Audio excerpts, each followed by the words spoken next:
Bismillahirrahmanirrahim. Allahümme salli ala Muhammedin və ali Muhammed. Hər vaxtınız xeyirli olsun, dəyərli mümin bacı və qardaşlar. Hər birinizi salamlayıram. Bugün sizlərə əməli bir şəkildə nəcis olmuş, qanla nəcis olmuş bir yerin nə şəkildə paklamaq lazım olduğunu göstərmək istəyirəm.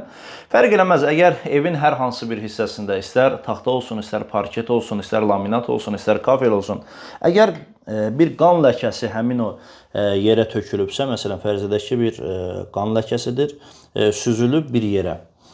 Bunu paklamaqdan ötəri yenə də qeyd edirəm. Fərq eləmək, istər taxtanın üzərində olsun bu qan, istər parketin üzərində olsun, istər laminatın üzərində olsun, istərsə də ki, bu şəkildə bir kafelin üzərində olsun. Əgər bunu paklamaq istəyirsə, ilk növbədə ilk addımımız bu qanın özünü, nəcisin özünü buradan paklamaqdır, təmizləməkdir, nəcisin eynini.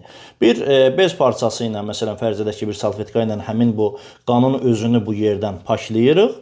İlk addımımız budur. Sonra həmin o yeri əgər az su ilə, məsələn, fərz edək ki, çaydanda, fincanda, istakanda olan bir su ilə, məsələn, bunu paklamaq istəyiriksə, həmin o nəcis olmuş yerin üzərinə o fincanda, çaydandan olan suyu boşaldırıq. Tam bir şəkildə həmin o nəcis olmuş yer, məsələn, fərz edək ki, bu miqdardaydısa, tam bir şəkildə su onu əhatə eləsin. Hətta ondan da biraz çox olsun.